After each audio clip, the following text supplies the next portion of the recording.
Hello guys, welcome to our second blog of our Digha trip. তো এখন বাজে ভোর 5টা। আমি আর বোন উঠে গেছি, কিন্তু বাকিরা সবাই এখনও ঘুমাচ্ছে। তো তারা উঠুক আর আমরা ততক্ষণ রেডি হয়ে যাই সমুদ্রের ধারে বেড়াতে যাওয়ার জন্য। তো ফ্রেন্ডস, আমরা রেডি হয়ে এখন বেরিয়ে পড়েছি, সমুদ্রের ধারে যাচ্ছি।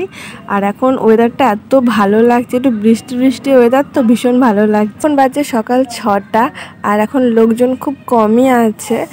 আর সত্যি বলতে সমুদ্রের ধার আর সমুদ্রের যে হাওয়া, সেইটা তার সাথে একটু বৃষ্টি বৃষ্টি ওয়েদার, ব্যাস আর কি চাই। আর এই যে আমরা চলে এসেছি এখন সমুদ্রের ধারে। এসে দেখছি এখানে কিন্তু ভালোই লোক আছে। রাস্তাঘাটে কম ছিল, কিন্তু এখানে এসে দেখছি বেশ ভালোই লোকজন এসে গেছে এখানে। আর এই যে দোকানপাটগুলো কিন্তু খুলে আছে অনেক কটাই। তো এবার আমি একটুখানি সমুদ্র আর ওয়েদারের মজাটা নিয়ে নিই, আর তোমরা ভিডিওটা দেখতে থাকো।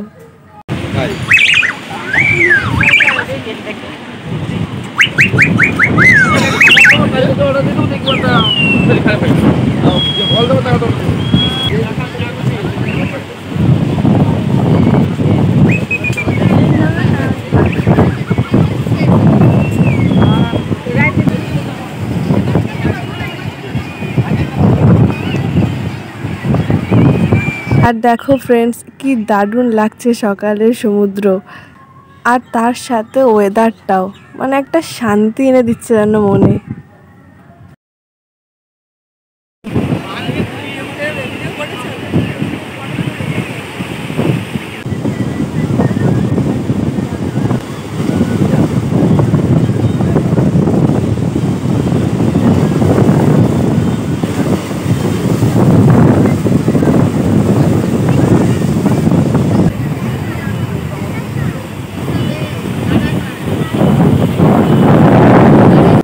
তো সমুদ্রের ধারে অনেকক্ষণ থেকে বসে মন তো শান্তি হয়ে গেছে, কিন্তু পেটেরও তো শান্তি দিতে হবে। তাই এখন আমরা চলে এসেছি একটু পেট পুজো করতে।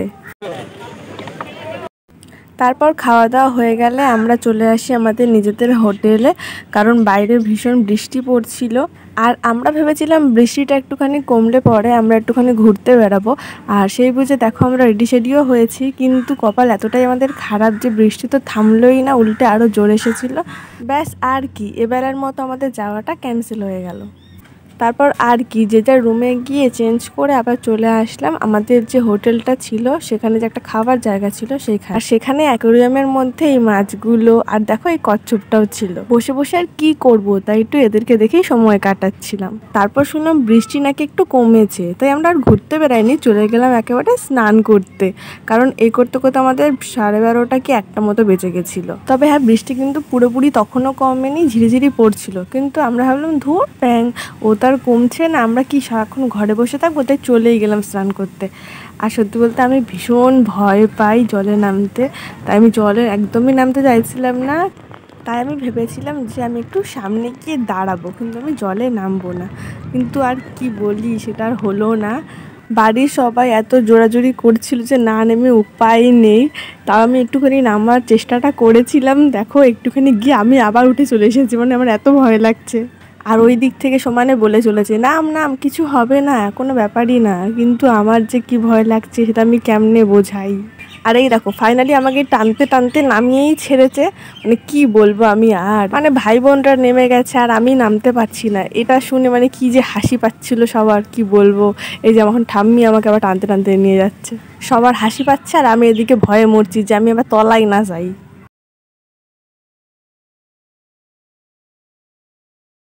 তবে হ্যাঁ বন্ধুরা, যখন আমি একবার পৌঁছালাম যেখানে বালি নিচটাতে পুরো ভর্তি আমি দাঁড়াতে পারছি, তখন যে এত ভালো লাগছিল, 2 মিনিটে আমার ভয় একদম ছুমন্তর হয়ে গেল। এত মজা লাগছিল, মানে ভয়তে নামবো না, কিন্তু নামার পর দেখো কি করছি আমি।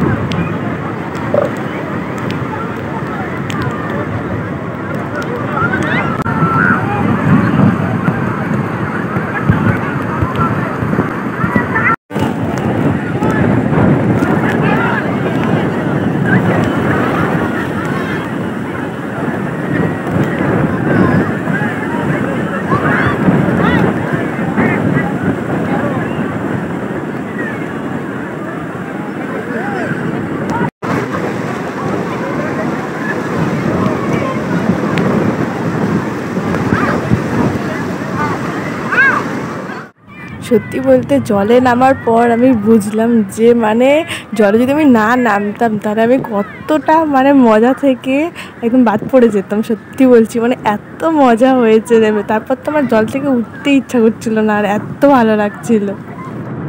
তো আমাদের স্নান হয়ে গেছে, 2 ঘন্টা জলে ঝাপাঝাপি করার পর এখন আমরা চলে যাচ্ছি হোটেলের দিকে। তারপর হোটেলে এসে ভালো করে আবার স্নান টান করে একটু রেডি হয়ে চলে এসেছি এখন লাঞ্চ করতে। আর এটা আমাদের হোটেলের মধ্যেকারই রেস্টুরেন্ট, আর এখানকার রান্নাবান্নাগুলো কিন্তু বেশ ভালো। তো এই করতে করতে আমাদের লাঞ্চ চলে এসছে, তোমাদেরকে একটু দেখিয়ে দিই। দেখো বাকিরা সবাই খাওয়া স্টার্ট করে দিয়েছে, এবার আমিও চটপট খেয়ে নিই। তারপর খাওয়া দাওয়া শেষ করে আমি, ঠাম্মি আর বোনরা চলে যাই হাঁটাহাঁটি করতে সমুদ্রের ধারে।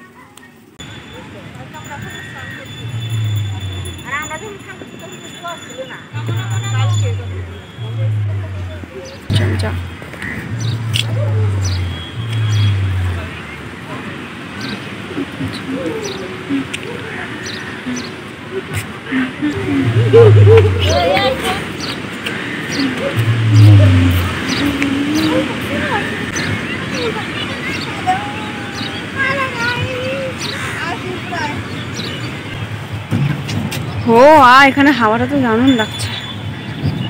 কিছুক্ষণ সমুদ্রের ধারে এসে বসার পর তারপর আমরা চলে যাই হোটেলে, কারণ বিকালবেলা আমরা বেরাবো আবার, তার জন্য আমাদেরকে একটু রেস্ট নিতে হবে।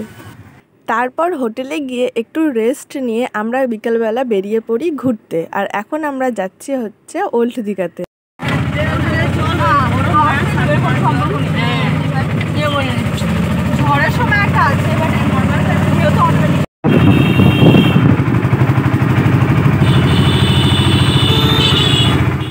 তো আমরা পৌঁছে গেছি ওল্ড দীঘাতে, তবে আর দেরি কিসের, চলো জায়গাটা ঘুরে দেখা যাক।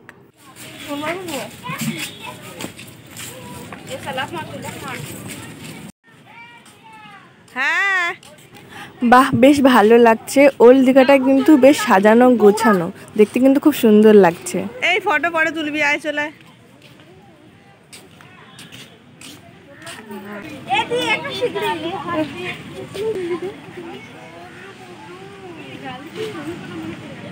সকালবেলা মোহনায় যাবো। হ্যাঁ, ফটোর সময় বেরোবে। লাল কাঁকড়ার ওখানে উদয়পুর কালসারি। তাই মাছের আড়ত কোথায়? এই অটোওয়ালাটা কম বলবে, মন্দারমণি। আর এই যে অবশেষে ঘোড়ার দেখা মিলল। দীঘায় আসা অবধি এনার দেখা পাইনি, তো অবশেষে এনার দেখাটা পেলাম। বেশ সুন্দর লাগছে, কিন্তু এই রকম পরিবেশ হলে পরে সমুদ্রের ধারে কিন্তু ঘন্টার পর ঘন্টা বসে থাকা যায় সত্যি। ওয়াও কি দারুণ।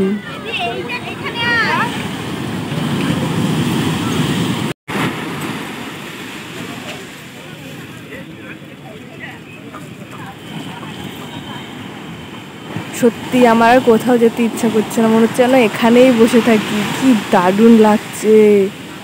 তোমরাই বলো বন্ধুরা, বিকেলবেলা আর গঙ্গার ঘাট, সেখানেই তো মন জুড়িয়ে যায়। আর এখানে তো সমুদ্রের পাড় বলে কথা, আর কোথাও যেতে ইচ্ছা করবে? মানে কি শান্তি লাগছে সত্যি। হ্যাঁ দারুণ এখানটা। এভাবে গঙ্গার পাড়ে একটু বসেছিলাম, তারপরে সবাই বলল যে চ একটু পুরো জায়গাটা ঘুরে দেখি। তো চলো পুরো জায়গাটা ঘুরে দেখ।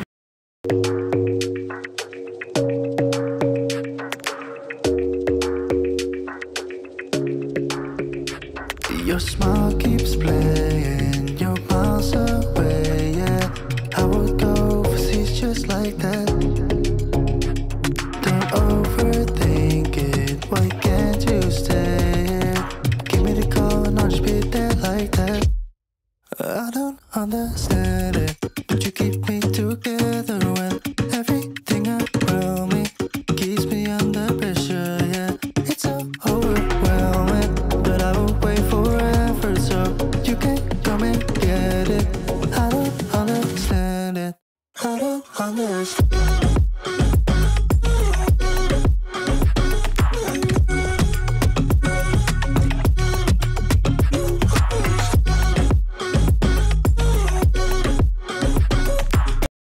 দেখলেই তো জায়গাটা কিরকম। সত্যি ওল্ড দীঘার জায়গাটা কিন্তু বেশ সাজানো গোছানো আর সুন্দর, আমার কিন্তু বেশ ভালো লাগলো। আর এখন আমরা সমুদ্রের ধার দিয়ে হাঁটছি, আর ওই দেখো দূরে কিন্তু ঝাউবন দেখা যাচ্ছে। আর আমরা ভেবেছিলাম এখান থেকে হেঁটে হেঁটেই মোহনা অবধি যাবো, কিন্তু আমার ঠাম্মি আর পিসি অত হাঁটতে পারবে না, তো সেই কারণে আমরা এই ঝাউবন অবধি হেঁটে আসলাম। দেখো ঝাউবনটা কি সুন্দর লাগছে, আর এই দেখো ক্যাকটাসও কিন্তু ভর্তি। আর তার মধ্যে গরুগুলো দেখো এমনভাবে দাঁড়িয়ে আছে, দেখে মনে হচ্ছে পুরোটা যেন একটা সিনারি।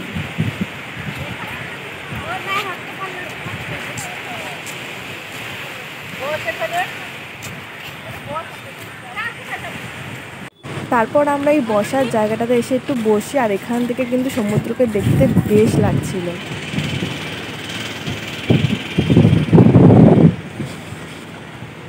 কি দারুণ লাগছে, মানে যতই তারিফ করি না কেন ততই কম পড়ে যাবে। সত্যি প্রকৃতির থেকে সুন্দর জিনিস আর কিচ্ছু হয় না। তারপর আমরা আবার হাঁটা শুরু করি, যে আমরা মোহনা অবধি যাবই। তো ঠাম্মি আর পিসি বলে যে না, তারা হাঁটতে পারবে না, তো সেই কারণে একটা টোটো ভাড়া করা হয়, আর আমরা সেই টোটো করে এখন যাচ্ছি মোহনাতে।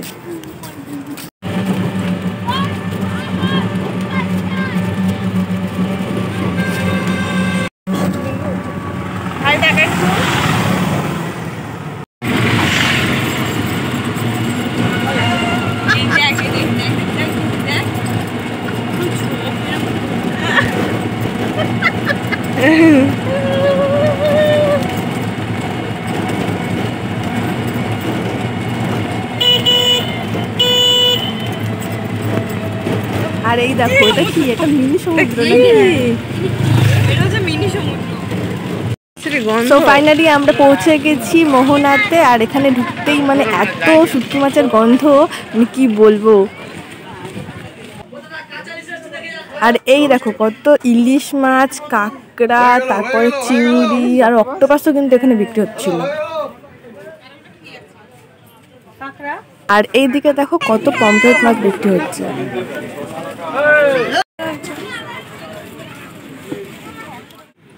আর এখন আমরা চলে এসেছি সমুদ্রের ধারে, আর বিকেল হয়ে গেছে, তো বেশ সুন্দর লাগছে দেখতে। আর এই দিকটা কিন্তু বলতে গেলে পুরোটাই মাছের বাজার, কারণ এখানেই তোমরা মাছের দোকান সব থেকে বেশি দেখতে পাবে।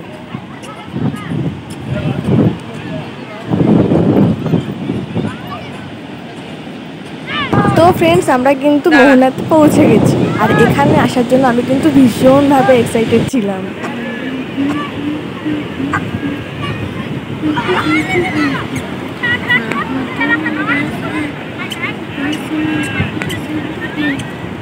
ইয়াশা করলি না তো? কি দারুণ লাগছে, আহা! আর এটা তো সব থেকে মজার। এই মাটি মনে হচ্ছে সরে, বালি মনে হচ্ছে সরে। আমরা ভীষণ মজা করেছি, আর অনেক ফটোস আর ভিডিওসও করেছি। তো এখন আমরা চলে যাচ্ছি, কারণ পুরো সন্ধ্যা নেমে গেছে। আর এটা হলো পুরো শুটকি মাছের দোকান। তো আমাদের ঘোরা হয়ে গেছে, আর এখানে ভীষণ মজা করেছি। আমরা এখন চলে যাচ্ছি ওল্ড দীঘাতে।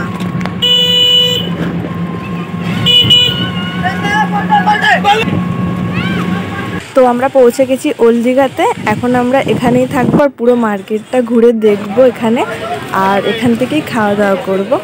তারপর আমরা হোটেলে ফিরে যাব। আর এই ভিডিওটা আমি আর কন্টিনিউ করতে পারবো না, কারণ আমার ফোনের চার্জ অনেক কমে গেছে, সেই সকালে চার্জ দিয়েছিলাম। তো এই ভিডিওটা এতটুকুই, দেখা হচ্ছে নেক্সট ভিডিওতে।